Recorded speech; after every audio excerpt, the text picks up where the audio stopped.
ও কবরবাসীদের রূহের মাগফিরাত কামনায় বার্ষিক ওয়াজ মাহফিলের সমাপনী অধিবেশনের মহতরম সভাপতি মুআজ্জাজ মুকাররম হযরত উলামায়ে কেরাম, দূর দূরান্ত থেকে আগত ইসলাম প্রিয়, দিন প্রিয়, মর্দে মুজাহিদ, আল্লাহ রাব্বুল আলামিনের আশিকিন, জাকিরিন, শাকিরিন মুসলমান ভাইয়েরা, কলিজার টুকরা সমবয়সী যুবক ও ছাত্র বন্ধুগণ, পর্দানিশী মা ও বোনেরা, আল্লাহ তাআলা দরবারে লাখো কোটি শুকর ও সুজুদ যেই মহান রব্বুল আলামিন আমাদেরকে হায়াত তৈয়বা দান করে দুনিয়ার জান্নাতের বাগান কোরআন সুন্নাহর আলোচনার এই মুবারক মজলিসে আশা ও বসার মতো তৌফিক দান করছেন, আলোচনা শোনার মতো সুযোগ করে দিয়েছেন, এজন্য শুকরিয়া আদায় করি আলহামদুলিল্লাহ। আল্লাহ বলেন, ইয়া আইয়ুহাল্লাযীনা আমানু, হে ঈমানদারেরা। কাদেরকে ডেকেছেন? আপনারা একটু আমার কথা যদি জিজ্ঞেস করি উচ্চ আওয়াজে জবাব দেবেন, এটা আপনাদের দায়িত্ব। আমার ওয়াজ করা অতটা দায়িত্ব না যতটা দায়িত্ব আপনাদের ওয়াজ শোনা। আমি ওয়াজ না করলেও আল্লাহর কাছে জবাবদিহি হব না, আপনি না শুনলে জবাবদিহি হবেন। অতএব আমার থেকে ওয়াজে আপনার গুরুত্বটা বেশি, এটা বোঝার চেষ্টা করবেন। আমি মাহফিল এখন করি না বললেই চলে, টুকটাক করি আমার শর্ত যদি কেউ মানে। আমি 10টায় বয়ান শেষ করব, এখন যদি আপনাদেরকে এই জবাব দেওয়ার তালিম দিতে দিতেই শেষ হয় তাহলে কথা বলবো কখন? খুতবা ভূমিকা আমার আগেই শেষ, অলরেডি আলোচনা শুরু করে দিয়েছি। আপনাদের কাছে শুধু একটুক আবদার, আপনারা আমার প্রশ্ন থাকলে জবাব দেবেন ইনশাআল্লাহ। পাওয়া যাবে? আলহামদুলিল্লাহ। আল্লাহ বলেছেন, হে ঈমানদারেরা। আল্লাহ কাদেরকে ডেকেছেন? আরো জোরে। ঈমানদারদের ডেকে একটা হুকুম করেছেন। প্রত্যেকটা কথা পার্ট বাই পার্ট স্মরণ রাখবেন। আমি সব জায়গায় একটা কথা বলি, আপনাদেরকেও বলছি। আমি এখানে আপনাদেরকে জান্নাতে পৌঁছাইয়া দিতে আসি নাই, খাঁটি মোমেন বানাইয়া দিতেও আসি নাই। এটা আমার সাধ্যের বাইরে, আমার আওতার মধ্যেও এটা নাই। আপনার পাপযুক্ত কলবকে পাপ মুক্ত বেগুনা বানাবার সাধ্য আমার নাই, এজন্য আসিও নাই। তাহলে এলাম কেন? আপনার ঘুমন্ত কলবের দরজায় নক করতে এসেছি। আপনি যেই জাতি, ঈমানের যেই নূর আপনার ভেতরে দিয়া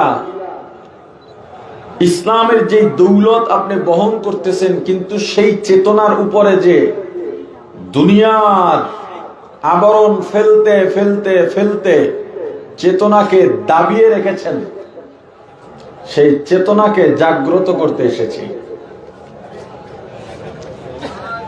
আমি শুধু আপনার ভেতরে কিছু চিন্তা ঢুকিয়ে দিতে চাই, আপনি আমল করবেন আপনার স্থানীয় আলেম থেকে জেনে। আমি প্রত্যেক জায়গায় গিয়ে এই কথা বলার চেষ্টা করি, মাহফিল ওয়ালাদেরকে, আপনারা স্থানীয় আলেমদেরকে মূল্যায়ন করেন। আপনার এলাকার মাহফিলের মূল আলোচক আপনার এলাকার এক ইমামকে বানান। তাদেরকে জোহরের পর আসরের পর বয়ান দিয়া মাইকওয়ালা বয়ান শুনবে এমন অপমান করবেন না। জোহরের পর আসরের পর দূরের মেহমান দেন, কারণ দূরের মেহমানের নাম শুনলে জোহরের পরও মান ভরে। আর রাতে কিছু লোক হয়, যেহেতু দূরের মেহমান না হলেও রাতে মানুষ বয়ানে বসেন, ওই সময়টা স্থানীয় ইমামদের দেন এবং মানুষকে এটা বুঝাইতে সক্ষম হন। কোরআন সুন্নাহ ভিত্তিক যেই কথাগুলো বলা হয় এইটাই ওয়াজ। এটা সুর দিয়ে বললে ওয়াজ, বেসুরা বললে ওয়াজ, দাঁড়িয়ে বললে ওয়াজ, বসে বললে ওয়াজ। দেখবেন ওয়াজের দ্বারা তখন ফায়দা হবে। এই সংস্কারগুলো হোক, বাইরের মাইকগুলোর সাউন্ড কমিয়ে চালান, পারলে বন্ধ করে দেন, দরকার নাই বাইরের মাইক। যদি বন্ধ করতে নাই পারেন সাউন্ড কমাবেন, মানুষের বিরক্তের কারণ যেন না হয়। আপনাদের বাইরের সাউন্ড কমানো না বাড়ানো? কমান না কেন এখনো? এত দরকার নেই। যারা বয়ানে আসবে না দূরে দূরে মাইক দিয়ে তাদেরকে বয়ান শোনাতে হবে, দরকার নেই। আশপাশে বহু নিরীহ মানুষ আছে, ঘরে বহু শিশু আছে, মহিলাদের কাছে ছোট শিশু ঘুম পাড়ানো যুদ্ধের সমান। আপনার মাইকের সাউন্ডের কারণে যদি এই সন্তান ঘুম পাড়াইতে না পারে, ওই মহিলারা দোয়া করে না, বদদোয়া করে।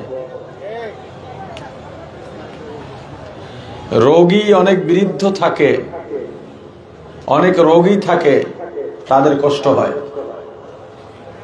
অনেকে মোবাইলে কথা বলতে চায়, পারে না মাইকের সাউন্ডে, কথা বুঝায় না। সাউন্ড দেবেন অল্প, যাতে তাদেরও ডিস্টার্ব না হয়। কেউ বয়ান শুনতে চাইলে শুনতে পারে, অতিরিক্ত সাউন্ডের দরকার নাই। রাত 10টা কেন? আমি তো বলি এশার পরে বয়ান করাই ঠিক না শরীয়ত অনুযায়ী। তবুও যদি নিতে চান, একটা টাইম 10টা পর্যন্ত হলে একটা মানুষ ঘরে গিয়ে ঘুমোতে ঘুমোতে খাওয়া দাওয়া 11টা বেজে যায়, ফজরে সুন্দরভাবে উঠতে পারবে, পরদিন কাজেও যেতে পারবে।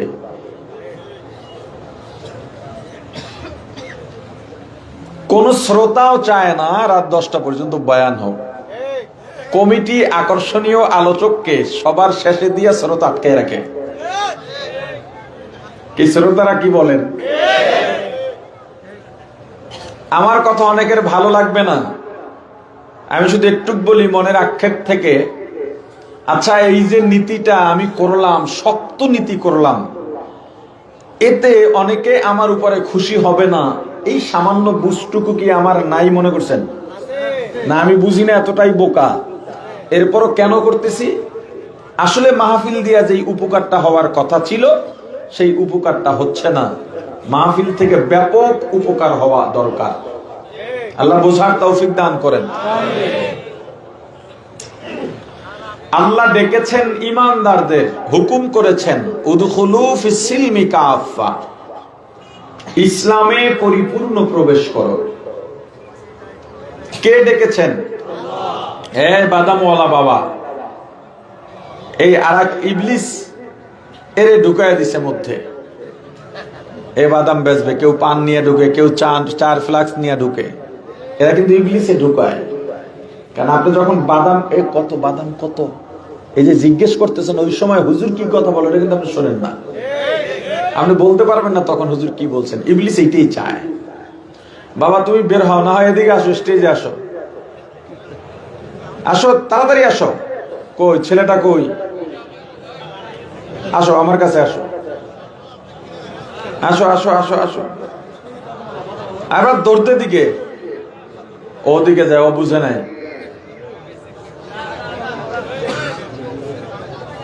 আসো এদিকে আসো।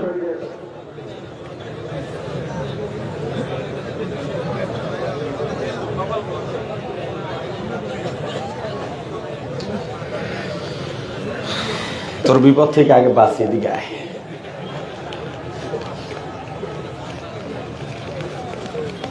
করে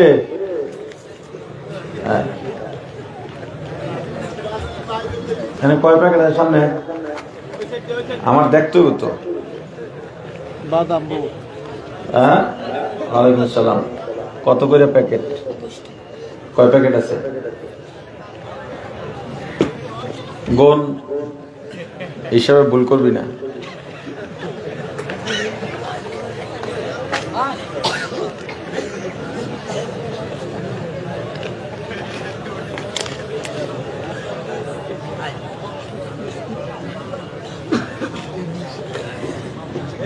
কটা হইব? মুখস্থ আছে? মুখস্থ আছে? কটা হইব? মুখস্থ আছে? মুখস্থ নাই? দে আমার তো দে। সবগুলো 100 টাকা দিবা? ছাড়ো, সবটি 100 টাকা দিবা? কয়টায় দিবা? কত গো? হ্যাঁ, কয় না? হ্যাঁ, 300। তোমার বয়স কত? তোমার আব্বা করে কি? হ্যাঁ, নাই? ও, 300 টাকা চাইছে, বুঝছেন? এখানে মাদ্রাসা আছে, ছাত্রদেরকে দিয়ে দিয়েন। দাও, তোমার 1000 টাকা দিয়ে দিলাম। যাও, গিয়ে বয়ান শোনো, গিয়ে বয়ান শোনো। যাও, ঠিক আছে, ভাব নাই। পারলে এখানে মাদ্রাসাওয়ালার এই ছেলেটার খোঁজ খবর নিয়ে লেখাপড়ার দায়িত্ব নেন। এদের এখন কাজ করার সময় না, লেখাপড়ার সময়। নিশ্চয়ই অসহায় অবস্থায় আছে, যেহেতু বাবা নাই, হয়তো মা আছে। এখানের বিত্তশালী যারা আছেন, এদের দিকে খেয়াল রাখা। আচ্ছা, আল্লাহ ডেকেছেন কাদেরকে? জোরে বলেন না। ঈমানদারদের ডেকেছেন। কি নির্দেশ দিলেন? উদখুলু ফিস-সিলমি কাফা, ইসলামে পরিপূর্ণ প্রবেশ করো। পরামর্শ দিলেন, লা তাত্তাবিউ খুতুওয়াতিশ শাইতান, শয়তানের ইত্তেবা অনুসরণ করো না। কেন? সতর্কবাণী, ইন্নাহু লাকুম আদুউম মুবিন, শয়তান তোমাদের প্রকাশ্য দুশমন। আমার আলোচনার বিষয় যেটা, আল্লাহ ডেকেছেন কাদেরকে? এভাবে বললে হবে না, জোরে বলেন। আল্লাহ ডেকেছেন কাদেরকে? হুকুম করলেন কি? ইসলামে পরিপূর্ণ প্রবেশ করতে। সুয়ালে মুকদ্দার, ইমানদার তো এমনি ইসলামে থাকার কথা, আবার আলাদা ভাবে ঢুকতে বললেন কেন? কি এটা একটা প্রশ্ন না? যেই লোক নামাজের জন্য অজু করতেছে, তারে কি নামাজে যাওয়ার বলার প্রয়োজন আছে? যেই লোক রোজা রাখার জন্য সাহারি খেতে উঠছে, তারে কি বলার প্রয়োজন আছে, ভাই রোজা রাখো? যেই লোক জিকিরের মজলিসে বসে জিকির করতেছে, তারে কি বলা দরকার আছে, ভাই জিকির করো? যেই লোক দান সদকা করতেছে, তাকে কি বলার দরকার আছে, ভাই দান করো? তাহলে যে ইমানদার, সে তো এমনি ইসলামের মধ্যে থাকার কথা। আবার আল্লাহ আলাদাভাবে কেন বললেন ইমানদার ইসলামে ঢোকো? শুধু এই এক জায়গায় নয়, আল্লাহ রাব্বুল আলামিন কোরআনুল কারীমের বিভিন্ন জায়গায় এভাবে ইমানদারদের ডেকেছেন আর একটা একটা নির্দেশ দিয়েছেন। এক জায়গায় আল্লাহ বলেন, ইয়া আইয়ুহাল্লাযীনা আমানুত্তাকুল্লাহ,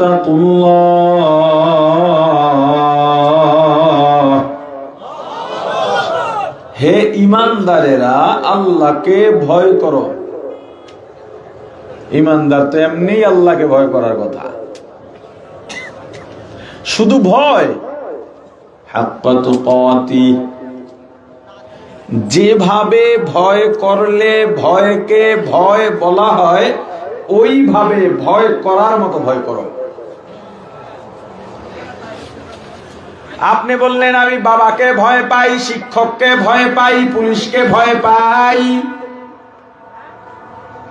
কিন্তু এটা বলার পরেও বাবার সামনে অন্যায় করতেছেন, শিক্ষকের কথা শুনছেন না, পুলিশের সামনে রাষ্ট্রবিরোধী কাজ করতেছেন। বলেন, আপনি যে বলেছেন ভয় পাই, এই কথা আর কাজে কোনো মিল আসেনি। আল্লাহ বলেন এভাবে নয়, যেই ভয়কে ভয় বলে ওইভাবে আল্লাহকে ভয় করার মতো ভয় করো। ভয়টা কেমন? চিড়িয়াখানায় বাঘ আছে না নাই? সিংহ আছে না নাই? সাপ আছে না নাই? আজ পর্যন্ত পেপার পত্রিকায় এমন খবর পাওয়া যায় নাই বাঘ সিংহ খাঁচা ভেঙে কোন দর্শনার্থীকে আক্রমণ করেছে। পাইছেন? আমরা জানি বাঘের খাঁচা, সিংহের খাঁচা এত মজবুত করে বানানো হয়েছে, বাঘ আর সিংহ কখনো খাঁচা ভেঙে কোনো মানুষকে আক্রমণ করতে পারবে না। এরপরেও আমরা যখন চিড়িয়াখানায় যাই, চিড়িয়াখানায় বাঘের খাঁচার কাছে দাঁড়াই না, দূরে দাঁড়াই। আর জোরে বলেন।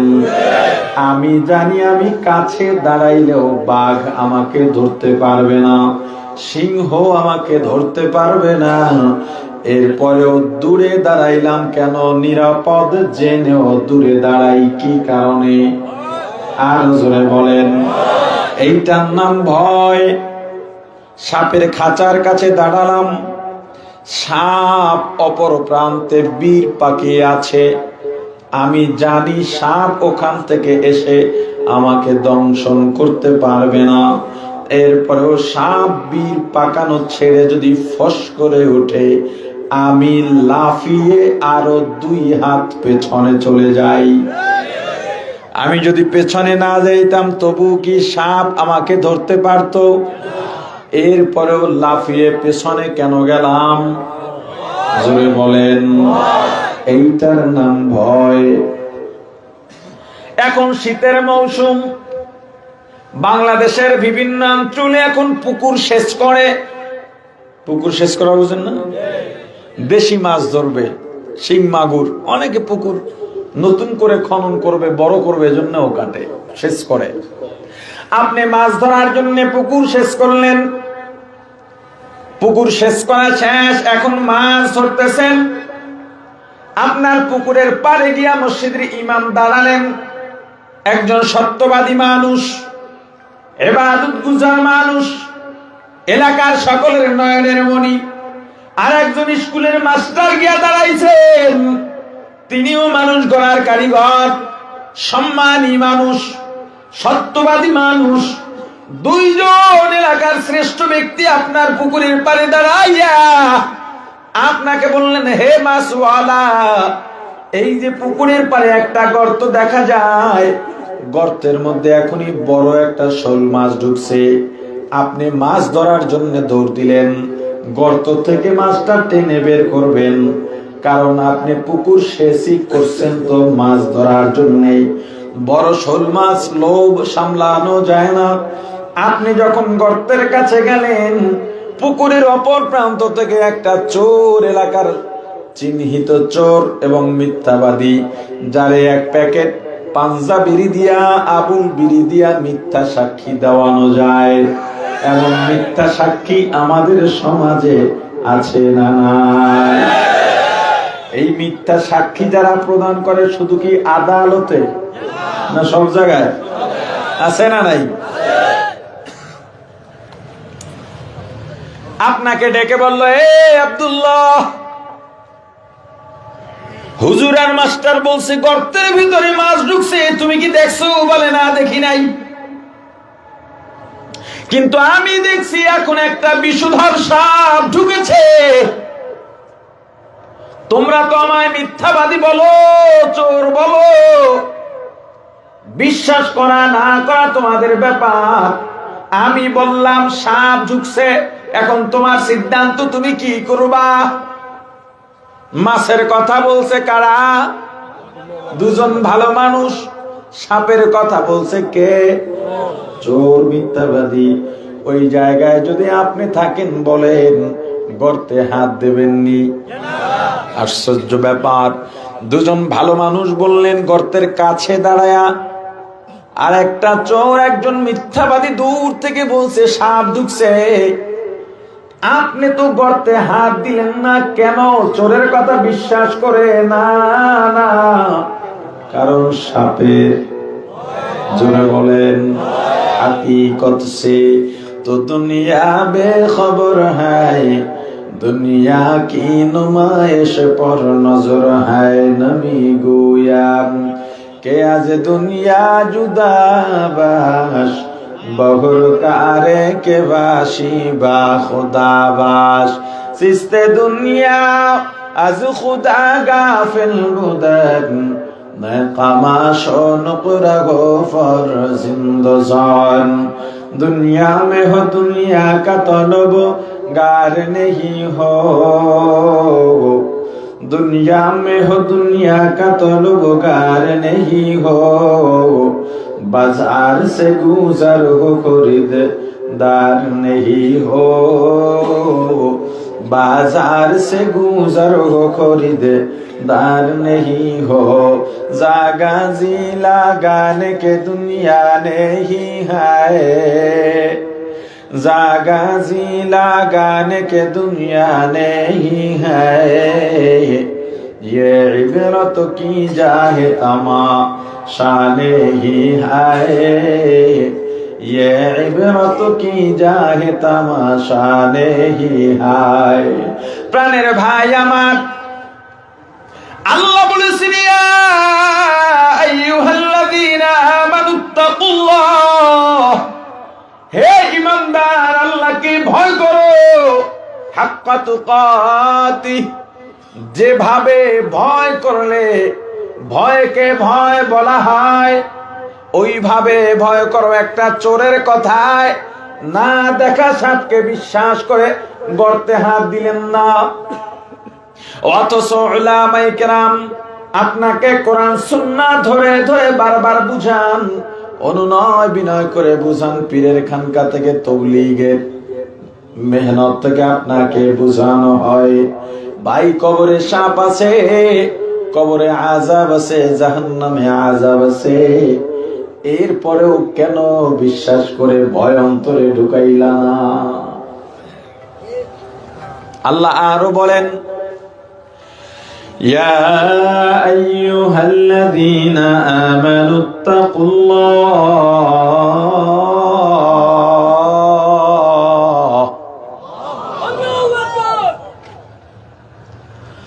লা তামুতুন্না ইল্লা ওয়া আনতুম মুসলিমুন।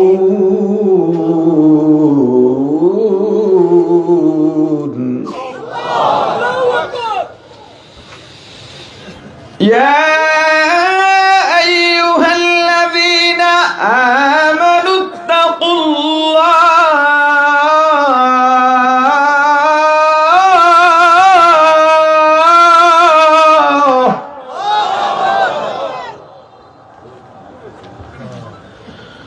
ইত্তাকুল্লাহ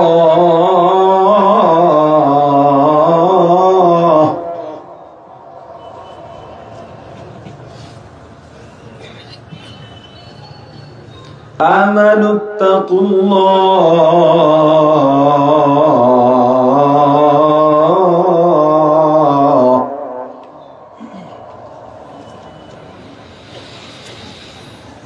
ইয়া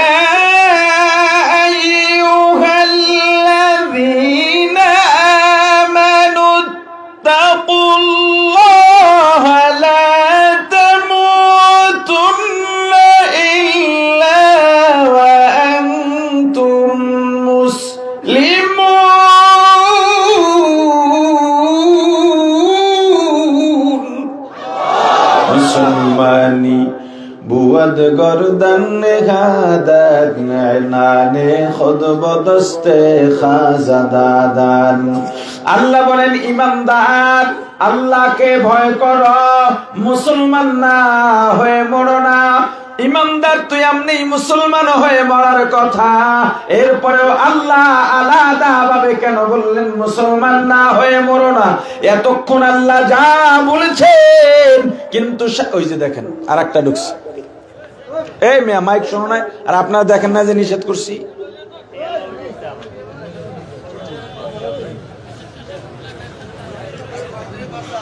এরকম কোরআনুল কারীমে আল্লাহ বিভিন্ন জায়গায় বলেছেন, ঈমানদারকে ডেকেছেন আর এক একটা হুকুম করেছেন। কিন্তু এবার দেখেন আল্লাহ কি বলেন, ইয়া আইয়ুহাল্লাযীনা আমানু আমিনু, হে ঈমানদারেরা ঈমান আনো।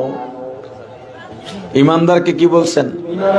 জোরে বলেন, ঈমান আনো। এটা আজীব কথা, ঈমানদারকে কেন ঈমান আনতে বললেন?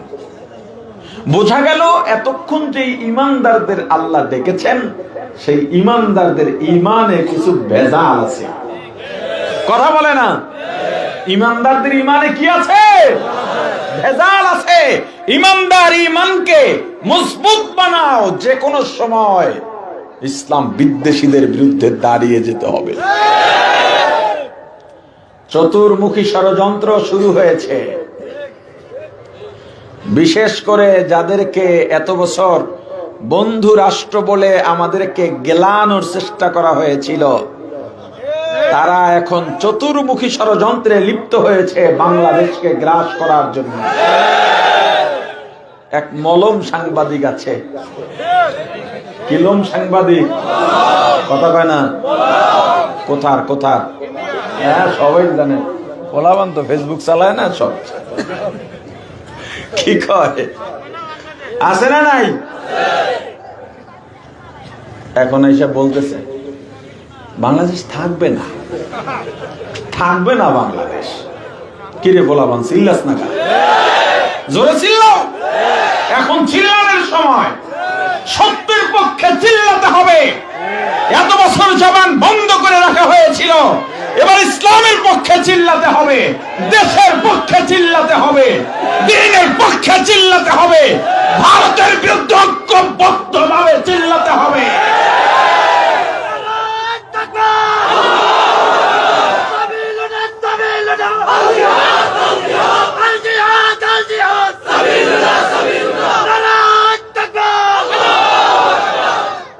জবান আর বন্ধ রাখা যাবে না,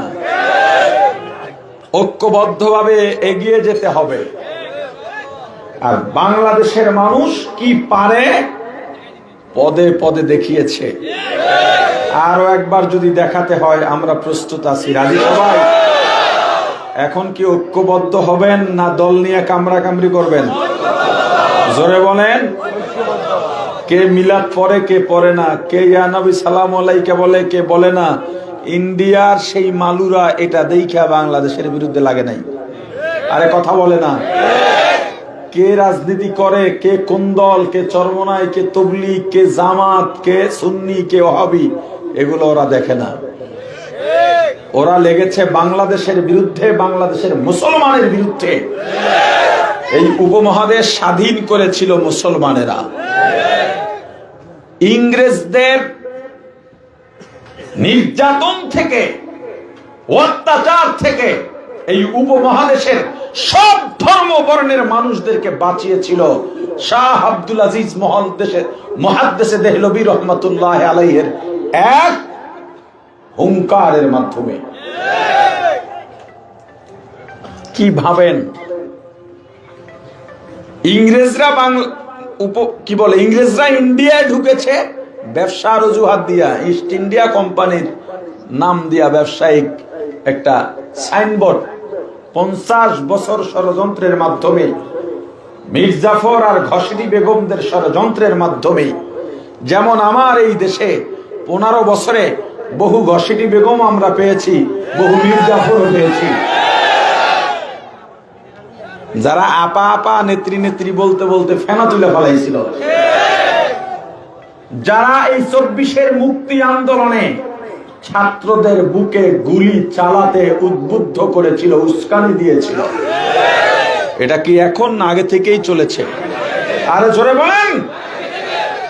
আগের ষড়যন্ত্র যেমন সফল হয় নাই, বর্তমানের ষড়যন্ত্র সফল হবে না, ভবিষ্যতের ষড়যন্ত্র সফল হবে। তারা ক্ষমতা দখল করে মুসলমানদের জমি জমা সব বাজেয়াপ্ত করে ফেলল, মসজিদ মাদ্রাসা সব বন্ধ করে দিল, ওলামায়ে কেরামকে আগুনের উপর জ্যান্ত আগুনে ছেড়ে দেওয়া হলো। খায়বার থেকে দিল্লি পর্যন্ত রাস্তার দুই ধারে এমন কোন গাছের শাখা বাকি ছিল না যেখানে ওলামায়ে কেরামের লাশ ঝুলায় নাই ইংরেজরা। এক আলেমের সামনে আর এক আলেমকে শুয়োরের চামড়ায় পেঁচিয়ে আগুনের মধ্যে ফেলে দেওয়া হয়েছে। হুজুরদেরকে আর আলেমদেরকে সাইড করে রাখার চিন্তা যারা করেন, আপাতত এটা খাতার তলে রেখে দেন। ওলামায়ে কেরাম ছাড়া কখনো কোনো আন্দোলন সফল হয় না। যখন দেখা গেল মুসলমানের রক্তে দিল্লির রাজপথ লাল হয়েছে, 1803 খ্রিস্টাব্দে আল্লামা শাহ আব্দুল আজিজ মুহাদ্দিসে দেহলভী রহমাতুল্লাহ আলাইহি উপমহাদেশের নির্যাতিত জাতি গোষ্ঠীকে মুসলমানদের ডাকলেন, তোমরা যদি বাঁচতে চাও ইংরেজ খেদাও আন্দোলনে শামিল হও। সিপাহী আন্দোলন রচিত হলো, শামিলি রচিত হলো, বালাকোট রচিত হলো, কয়েক সাগর রক্তের বিনিময় এই উপমহাদেশ ইংরেজ খেদাইয়া স্বাধীনতা লাভ করেছে। আমরা কি মরে গেছি? আরে কথা বলে না। এবারও মজবুত থাকতে হবে, ইমানের যত ভেজাল আছে সব সরাই ফেলতে হবে। মুসলমান যখন ঐক্যবদ্ধ হবে দলমত নির্বিশেষে, তখনই কেবল ইসলাম বিদ্বেষীরা আমাদেরকে ভয় পেতে বাধ্য হবে। আল্লাহ বোঝার তৌফিক দান করেন। তা আল্লাহ ইমানদারদেরকে ডেকেছেন, বোঝা গেল এতক্ষণ যে ইমানদারদের ডেকেছেন এই ইমানে কিছু ভেজাল আছে।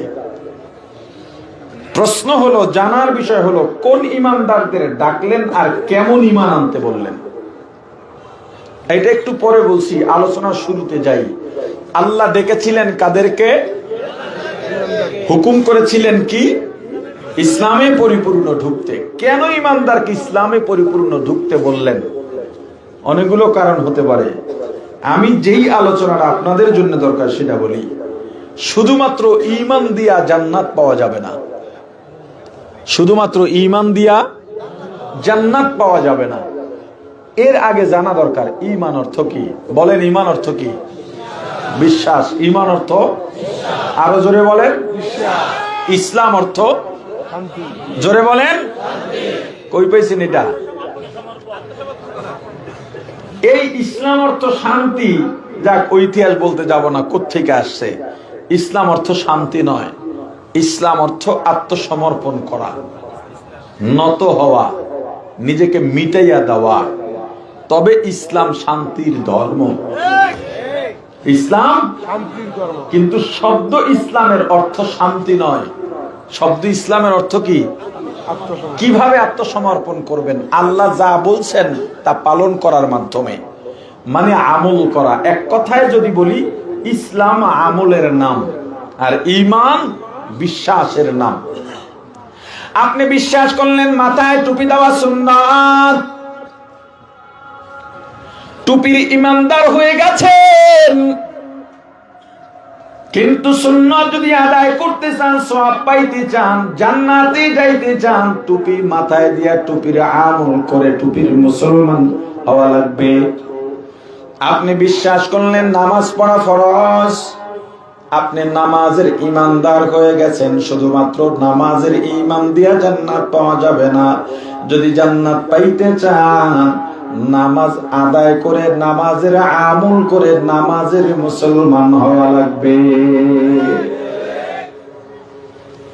অর্থাৎ আপনি আমি যা জানি তা আমল করা লাগবে, আর বিকল্প নাই। এই আয়াতের শানে নুজুল রাসূলের এক সাহাবী হযরত আব্দুল্লাহ ইবনে সালাম রাদিয়াল্লাহু তাআলা আন ইসলাম কবুল করার পর ইসলামের সমস্ত বিধি বিধান মানতেছেন। শুধুমাত্র উটের গোশত খাইতেন না, কারণ মুসলমান হওয়ার আগে যে ধর্মে ছিলেন ওই ধর্মে উটের গোশত ঘৃণিত ছিল। সেই ঘৃণাটা এখনো রয়ে গেছে। এই ছোট্ট বিষয়টাও আল্লাহর কাছে পছন্দ হয় নাই। আল্লাহ জানায় দিলেন, হে আব্দুল্লাহ ইবনে সালাম, ঈমান যেহেতু এনেছো, ইসলামে পরিপূর্ণ ঢোকো, অর্থাৎ উটের গোশত খাও। এখন আপনার প্রশ্ন থাকতে পারে, আমরাও তো অনেকে গরুর গোশত খাই না, আমাদের কি খাওয়া বাধ্যতামূলক নাকি? না, আপনার আমার জন্য বাধ্যতামূলক না। তবে কোন হিন্দু যদি মুসলমান হয়, তাকে গরুর গোশত খেতেই হবে। কারণ হিন্দু গরুর গোশত খায় না কেন? গরুকে দেবতা মনে করে। আপনি আমি গরুর গোশত খাই না কেন? হয়তো ডাক্তার নিষেধ করেছে, অথবা অ্যালার্জি আছে, এজন্য খাই না। এরপরেও কোরবানিতে পাইলে তো ছাড়িও না। কিন্তু হিন্দু মুসলমান হওয়ার পরে গরুর গোশত খাওয়া লাগবে। খাইয়া তাকে প্রমাণ করতে হবে ইসলামের হালালকে হালাল শুধু জানছি তাই না, হালাল মানছিও। প্রাণের ভাই আমার, আল্লাহ ইমানদারকে ঈমান আনতে কেন বলেছেন? দেখেন, আল্লাহ এদিকে বলেছেন ইমানদার ইসলামে পরিপূর্ণ প্রবেশ করা। পরিপূর্ণ প্রবেশ করলে কি হয়? দুইটা লাভ। কয়টা? জোরে বলেন। এক নম্বরে দুনিয়ার শান্তি পাওয়া যায়, দুই নম্বরে পরকালীন মুক্তি পাওয়া যায়। আপনার প্রশ্ন, এতক্ষণে সংক্ষিপ্ত আলোচনায় বুঝলাম ইসলামের মধ্যে পরিপূর্ণ ঢোকা দরকার, তবে ইসলাম চিনব কিভাবে? ইসলামে ঢুকতে বলেছেন আল্লাহ, ইসলামের পরিচয় দিয়েছেন মুহাম্মাদুর রাসূলুল্লাহ। ইসলামের পরিচয় দিয়ে আমার রাসূল বলেন, ক্বালান নবী সাল্লাল্লাহু আলাইহি ওয়াসাল্লাম, বুনিয়াল ইসলামু আলা খামসিন। ইসলাম পাঁচটা জিনিসে পরিপূর্ণ হয়। ইসলামের ভিত্তি পাঁচটা, ইসলামের বেনা পাঁচটা। ইসলামের ঘর কয়টা খুঁটির উপরে দাঁড়িয়ে আছে? জোরে বলেন, আর জোরে। এক নম্বরে দুইটা সাক্ষী। এক নাম্বার কত কয় না? এক নাম্বার দুইটা সাক্ষীর এক নাম্বার সাক্ষী শাহাদাতু আল্লাহ ইলাহা ইল্লাল্লাহ, তাওহীদের সাক্ষী দেওয়া, আল্লাহ ছাড়া কোনো মাবুদ। কুল হুয়াল্লাহু আহাদ আল্লাহুস সামাদ লাম ইয়ালিদ ওয়া লাম ইউলাদ ওয়া লাম ইয়াকুল লাহু কুফুওয়ান আহাদ লা জিদ্দা ওয়া লা নিদ্দা ওয়া লা হাদ্দা লিমাওলা লা জিদ্দা ওয়া লা নিদ্দা ওয়া লা হাদ্দা লিমাওলা আল-আনা কামা কানা ওয়া লাম ইয়ালকা যাওয়ালা আল-আনা কামা কানা ওয়া লাম ইয়ালকা যাওয়ালা লা জাদ্দা ওয়া লা জাদ্দাতা লা আম্মা ওয়া খালা লা জাদ্দা ওয়া লা জাদ্দাতা লা আম্মা ওয়া খালা লা হাইউলা লা সূরাতা লা শিবহা লিমাওলা লা হাইউলা লা সূরাতা লা শিবহা লিমাওলা। প্রাণের ভাই আমার, আল্লাহর পরিচয় আল্লাহু আহাদ। আল্লাহ কয়জন? আওয়াজ দিয়া বলেন কয়জন? আল্লাহুস সামাদ, আল্লাহ বেপরোয়া বেনিয়াজ, আল্লাহ কারো কাছে মুখাপেক্ষী নন। সারা দুনিয়া আল্লাহর কাছে ঠেকা। লাম ইয়ালিদ ওয়া লাম ইউলাদ, আল্লাহ কাউকে জন্ম দেন নাই, কারো থেকে জন্ম নেন নাই। লাম ইয়াকুল লাহু কুফুওয়ান আহাদ, আল্লাহর সমকক্ষ দুনিয়ায় কেউ নাই, আল্লাহর মতো দুনিয়ায় কেউ নাই। আল্লাহ দুনিয়ার কারো মতো নন। আল্লাহ দুনিয়ার সমস্ত দোষ ত্রুটি থেকে মুক্ত। দুই নাম্বার সাক্ষী ওয়া আন্না মুহাম্মাদান আবদুহু ওয়া রাসূলুহু, মুহাম্মাদুর রাসূলুল্লাহ সাল্লাল্লাহু আলাইহি ওয়াসাল্লাম আল্লাহর পাঠানো পয়গম্বর, রাসূল, সত্য নবী, শেষ নবী। দুই নম্বরে রিসালাতের সাক্ষী দেওয়া, নবীর পরে আর কোন নবী আসবে না, খাতামুন নবীন। এক নম্বরে তাওহীদ, দুই নম্বরে রিসালাতের সাক্ষী। এই দুইটা সাক্ষীকে একত্রে আপনি উচ্চারণ করতে পারেন, লা ইলাহা ইল্লাল্লাহু মুহাম্মাদুর রাসূলুল্লাহ।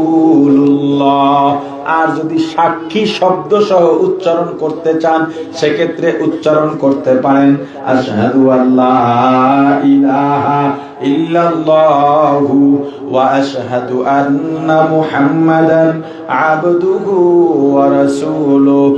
এই দুইটা সাক্ষীকে একত্রে ঈমান বলে। কি বলে? জোরে বলেন, আওয়াজ দিয়া বলেন, কি বলে?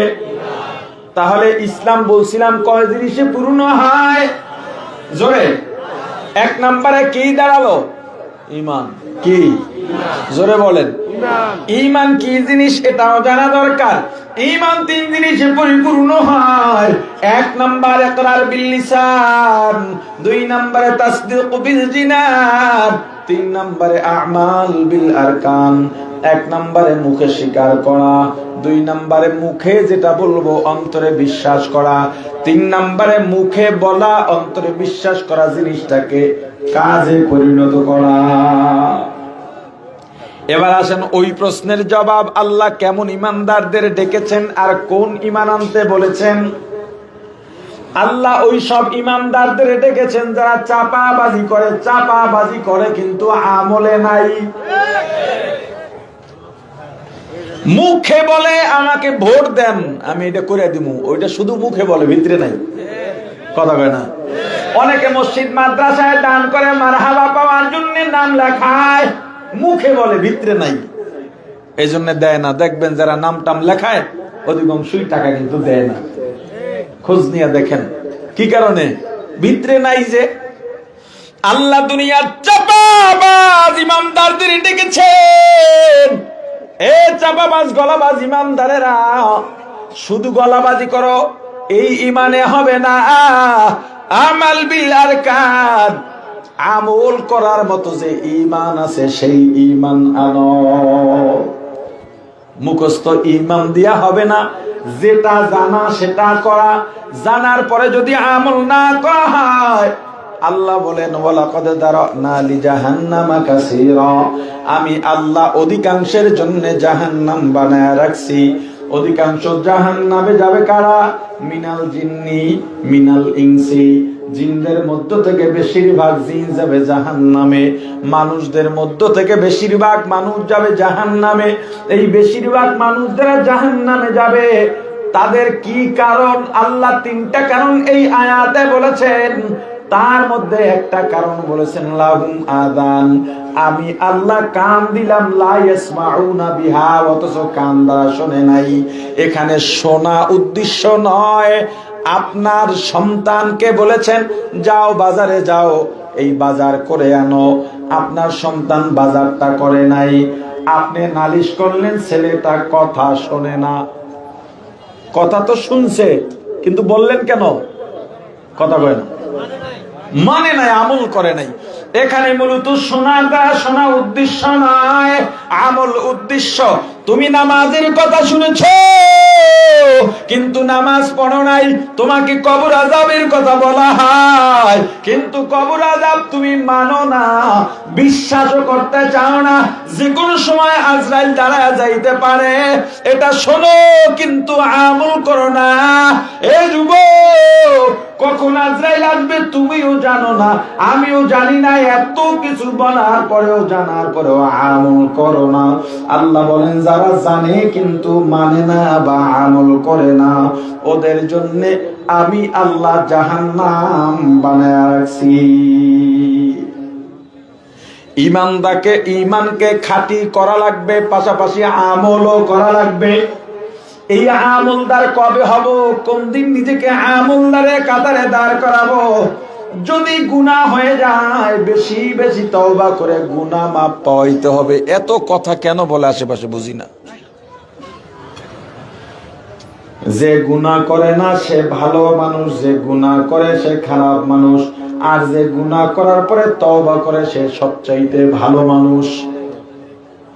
আল্লাহ বারবার ইমানদারদের ডেকেছেন, কারণ হলো ঈমান যেটা আনছি এই ঈমান পরিপূর্ণ হয় নাই। মৃত্যু তো সামনে দাঁড়ায় রয়েছে, কোন সময় যেন থাবা দিয়া নেওয়া যায়।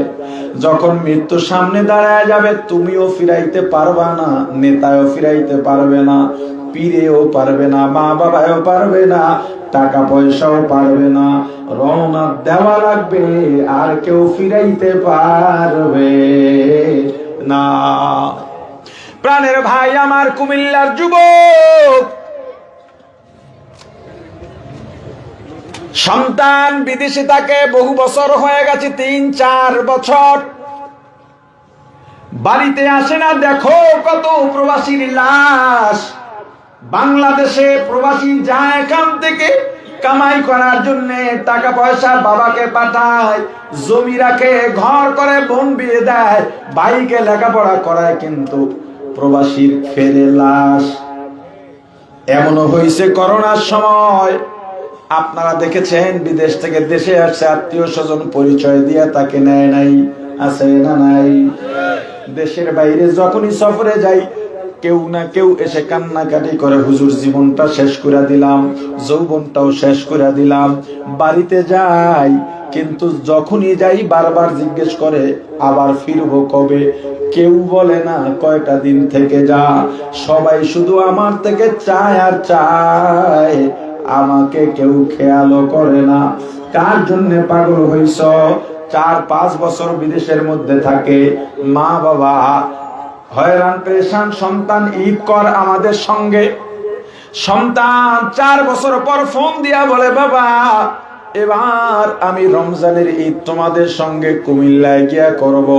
মাও খুশি, বাবাও খুশি। বাবা বন্ধু বান্ধবের সঙ্গে গল্প করে বেড়ায়, আমার সন্তান এবার আমার সঙ্গে ঈদ করবে, এর চাইতে বড় আনন্দ আর কিছু নাই। কিছু বাজারও নাকি সাথে নিয়ে আসবে। মা বান্ধবীদের সঙ্গে গল্প করে আর আনন্দ প্রকাশ করে। 4 বছর পর্যন্ত সন্তানকে দেখি না। আমি এই ঈদে সন্তানকে নিয়ে এক প্লেটে নাস্তা করব। রমজানের মাঝামাঝি সময় বাবাকে ফোন দিয়া বলে, বাবা আজকে আমি ঢাকায় ফিরবো, রাত 2টা-3টায় ফ্লাইট ল্যান্ড করবে, আমি সাহারি কুমিল্লা গিয়া তোমাদের সঙ্গে খাবো। বাংলাদেশে নেমে বাবাকে ফোন দিয়া বলে, বাবা গাড়িতে উঠলাম, শেষ সময় তোমাদের সঙ্গে যোগ দেব। মাও ঘুমান না, বাবাও ঘুমান না। বাবা নামাজে দাঁড়াইয়া সন্তানের জন্য দোয়া করে। মা অন্যান্য সন্তান মেয়েদের সঙ্গে নিয়া বিদেশের সন্তানের জন্য পিঠা বানায়, পছন্দের খাবারগুলো তৈরি করতেছে। মনের ভিতরে আনন্দের ঢেউ। সাহারির শেষ সময় চলে যায়, সন্তানের কোনো খবর নাই। সাহারি খেয়ে ফজর নামাজ পড়ে দরজা খুলে পথের দিকে তাকিয়ে আছে সন্তানের মা বাবা। সকাল 9টা-10টা বেজে গেছে, এখনো সন্তানের কোনো খবর নাই। মায়ের মনটা আর ভালো লাগে না। স্বামীকে ডাক দিয়া বলে, স্বামী সন্তান কেন আসে না? আমার মনটা ভালো লাগে না। সন্তানের বাবা ডেকে বলেন, বিবি টেনশন করো না, হয়তো ঈদের সময়, রমজানের সময় রাস্তাঘাটে যানজট থাকতে পারে, অপেক্ষা করো, চলে আসবে। সন্তানের মা আবার নিজ কাজে লেগে গেলেন। সন্তানের বাবা উঠানে নেমে পায়চারি করতেছেন।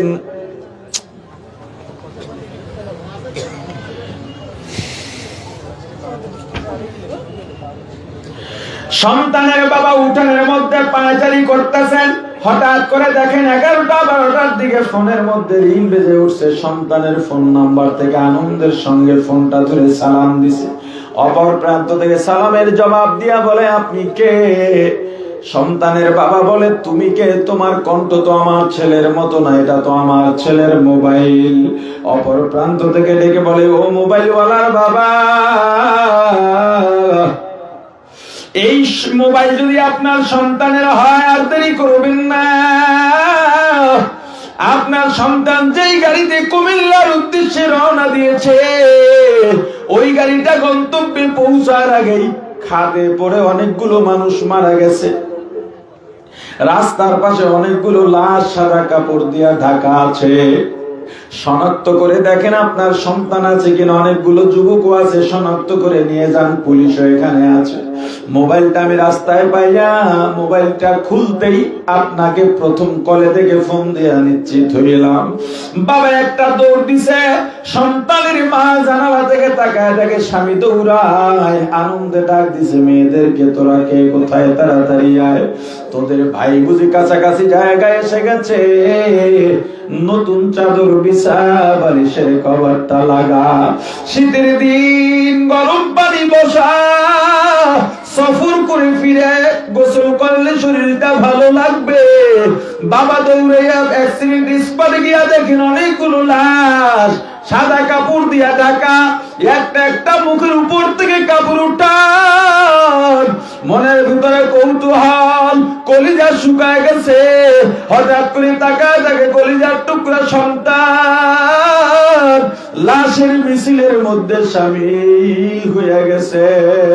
সন্তানকে টান মেরে মাথাটা বুকের সাথে লাগায়া ডাক দিছে, ওরে বাবা, বাজার তো পৌঁছাইলি, তুই কেন বাড়ি ফিরলি না রে বাবা?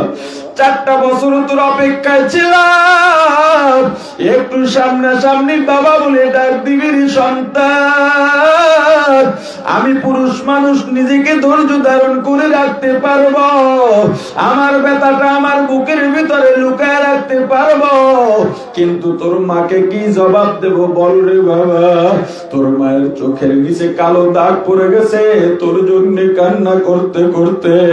তুই যেদিন বিদায় নিয়ে প্রবাসে চলে গেলি, তোর বাবা তোর মা বাড়ির দরজায় গাছের আড়ালে দাঁড়াইয়া তোর পথের দিকে তাকায় তাকায় কাঁদে। ওরে বাবা, তোকে গাড়িতে উঠা দিয়া আমি যখন বাড়ি ফিরলাম, প্রায় 2-3 ঘন্টার ব্যবধান, বাড়ি ফিরে দেখি তোর মা এখনো দরজায় গাছের গোড়ায় বসে রয়েছে। দেখলাম 2 চোখ দিয়া পানি পড়তেছে। আমি তোর মায়ের হাত ধরে ঘরে নিয়ে গেলাম। তোর মা জড়ায় ধরে কাঁদে আর বলে, ও স্বামী গো, আমার ছেলে আমাকে ছেড়ে এত দূরে চলে যাবে, কেমনে থাকবে? আমি বললাম তোমার সন্তান বড় হয়ে গেছে, থাকতে পারবে। তোর মা জবাব দিয়ে বলে, আমার সন্তান থাকতে পারলেও আমি সন্তানকে ছাড়া থাকতে পারবো